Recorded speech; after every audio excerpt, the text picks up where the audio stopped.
Today we're going to look at the Thomas test. Now the traditional Thomas test has one major limitation, and that limitation is how much range of motion do you get at your hip versus your back, and this traditional Thomas test lets the patient cheat. And here's why. When you lay on your back's going to already be in a little hyperlordosis. So if I have my patient do the Thomas test and just bring one leg up and pull at the leg, this is a Thomas test. We're going to see, do we have a gap here indicating a problem with the hip flexors? A way to get around that is to do the modified Thomas test. So can I sit at the very edge of the table, all the way there, pick up the right leg, and now fall back, and that locks the lumbar spine. And now as he goes down, you can see even increases in that hip flexion. Now we can also look at, do we have any difficulty with quadricep hypertonicity? Is the leg going out, indicating probably some issues with the IT band, or is it coming in? We'll see that with a lot of older patients and with the adductors and knee osteoarthritis. So whenever we have patients that we're suspecting had issues with their hip flexors, the modified Thomas test is a great way to look for that. Now, it looks for lumbar spine hyperlordosis, but when they have this, what it causes issues in the lower back, causes issues with the iliolumbar ligament due to adaptive shortening, and also issues with the SI joint. I've included those all in the blog, but what I want to talk about now is what do we do with those things? So when you have a patient that has a problem with hip flexor hypertonicity, how do we treat that? Now the way that I'm going to treat that is to do a modified version of this.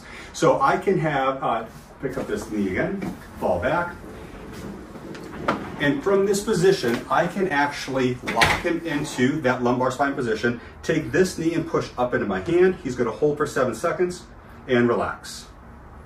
And push and hold for 7 seconds, and relax. And as I continue to do that and push up, he'll get more and more range of motion and lengthen of the hip flexors. Now another great way to do that is to have go on your side and face it that way. Is if you want to do this in the sideline position, you can have your leg behind him. So if my leg is behind his hips, he's not going to get any lumbar spine range of motion and extension. And now I can bring him back into this position, take this knee and push towards the wall in front of you, and relax, and push, and hold, and relax. And you can see I can do the same contract, relax, stretch. So those are ways to treat the hip flexor. Can you face me now? Yeah. Now, how would I treat the sacroiliac joint? You guessed it, I'm going to manipulate it. But when it comes to the iliolumbar ligament, this is a stretch that I have found to be very valuable. You can do soft tissue manipulation of the iliolumbar ligament. You can find it within Chiro Up. But if you want to do a little bit different of a stretch called the contract relax stretch, here's how I would do it. Same position as the patient would be normally for a manipulation. I actually come across here, I've got his leg, so I can do anything I want with his leg. He's nice and comfortable, he's not gonna fall off the table on me. And then what I do is I have him hold my arm.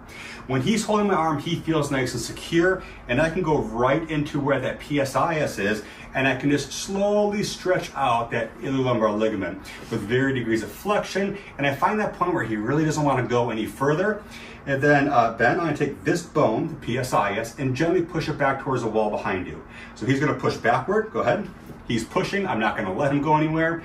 And then as he relaxes, go ahead and relax, I can bring his leg further up into flexion and also drop it down towards me into rotation. And then again, push up, hold for 7 seconds, and then relax and go a little bit further.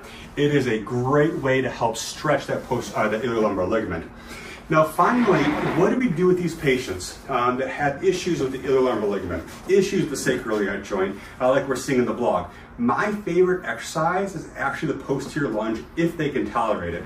They can stand up and grab the bar there. So what I can have my patients do now is with the right leg stay planted, and now he's going to actually lunge backward without letting his knee go forward.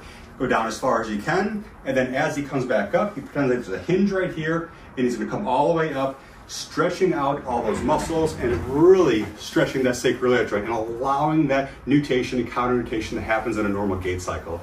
I hope this helps. This is a case study that we've never done here in Chiro, but this is exactly how I would treat this patient, both in the evaluation, the treatment, and also the rehabilitation. And fun case to treat, mostly because it's my son and he's back on the pitch tonight for a soccer game.